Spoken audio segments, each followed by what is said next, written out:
En résumé, tes 3 atouts pour réussir cet exercice.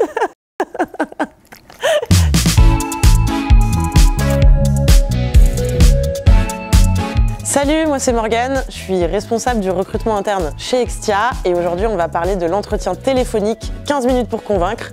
Donc l'entretien téléphonique, c'est le moment où tu as envoyé ta candidature et le recruteur te rappelle pour un premier échange par téléphone. Il y a 2 scénarios possibles pour l'entretien téléphonique, le programmé ou le non programmé. Pour l'échange programmé, le recruteur t'aura prévu un créneau de 10-15 minutes dans l'agenda et donc tu vas pouvoir l'anticiper. Du coup, ce que je te conseille dans ce cas-là, ça va être déjà de trouver un endroit calme chez toi et de te préparer quelques minutes en avance au cas où le recruteur t'appelle un petit peu avant le rendez-vous. Ensuite, il va falloir bien évidemment te renseigner sur l'entreprise et sur le poste pour démontrer ta motivation. Et enfin, toujours préparer 1 ou 2 questions maximum pour montrer que tu t'es intéressé au poste et que tu as envie d'en savoir plus.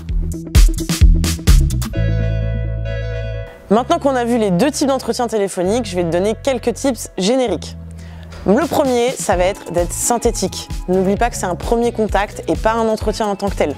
Donc, ne tombe pas dans le piège, soit de dérouler tout le parcours de ton CV, soit de poser trop de questions. Il faut essayer d'en garder sous le pied pour la suite des entretiens et du processus de recrutement. Le deuxième conseil, ça va être d'organiser ta recherche d'emploi. Je sais que tu as certainement postulé à beaucoup d'entreprises différentes, mais le recruteur va vraiment apprécier s'il a l'impression que tu te rappelles de son poste à lui précisément. Donc mon conseil pour ça, c'est de tenir un tableau Excel dans lequel tu vas pouvoir noter les informations essentielles et importantes en cas d'appel. Par exemple, mettre le lien vers l'annonce te permettra de cliquer dessus et de retrouver les infos du poste très rapidement si le recruteur te contacte. Enfin, le dernier conseil, c'est le sourire, puisque on te l'a peut-être déjà dit, mais le sourire s'entend au téléphone et c'est quelque chose qui est quand même très important. En résumé, tes 3 atouts pour réussir cet exercice vont être l'écoute, le sourire et la synthèse. Finalement, c'est pendant ces 15 minutes que le recruteur va se faire une première impression de toi.